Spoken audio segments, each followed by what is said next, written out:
Ginawaran ng ilan nating kababayan sa Paniki, Tarlac ng Certificate of Condonation ng Department of Agrarian Reform ngayong araw. Layo nitong matulungan ang mga magsasaka na mapalaya sa utang at alisin ang kanilang pasaning interes at amortisasyon sa kanilang lupa. Ang detalye sa ulat ni Bien Manalo. Halos 4 na dekada ng magsasaka si Lazaro Lacson, 57 taong gulang na tubong Concepcion, Tarlac. Ito na ang kanyang kinamulatang hanap buhay, lalo't minana pa niya sa kanyang mga magulang ang kanilang lupang sakahan. Pero sa mahabang panahon ay ngayon lang naibigay sa kanila ang titulo ng kanilang lupa. At sa wakas ay masasabi na niyang pag-aari na niya ang lupang sakahan. Mahalaga po. Kasi po may binigyan kami ng titulo para sa amin na yung lupa. Binigay ng Pangulo. Maraming salamat po sa pagbibigay ng titulo. Lalong-lalo po sa mga anak ko, 4 ang anak ko, may titulo na ako. May lupa na kami.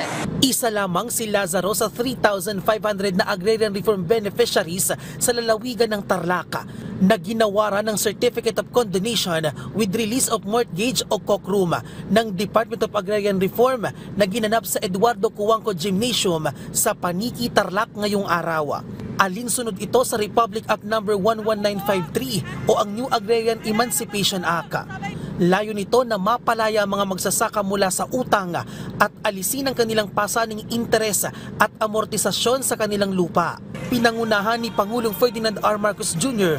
ang pagkakaloob ng titulo ng lupa. Kaakibat ng mga biyayang ito ay ang responsibilidad na pagyamanin pa ang ating mga lupa. Hindi lamang sa ikauunlad ninyo, kung hindi para sa buong Pilipinas. Higit pa nating pagtutulungan ang pagunlad ng sektor ng agrikultura dahil malaki ang paniniwala kung mas marami pa tayong kaya at dapat gawin. Mahigit 4,000 titulo ng lupa ang naipamahagi na may kabuuang higit 4,000 hektarya ng lupang sakahan na nagkakahalaga naman ng mahigit 100 milyong piso.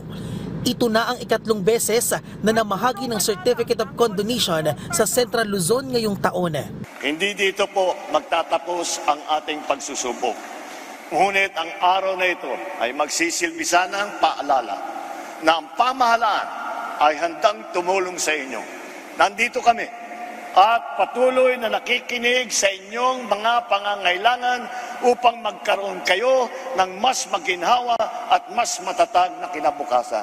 Samantala, kinilala naman ng Philippine Statistics Authority ang Tarlac bilang fastest growing economy sa sektor ng agrikultura sa buong Pilipinas noong 2022 at 2023. Ang paggawad ng COCRUM sa mga magsasaka ay tiyak na makakapagpabuti sa kita at pamumuhay ng mga magsasaka. Bien Manalo para sa Pambansang TV sa Bagong Pilipinas.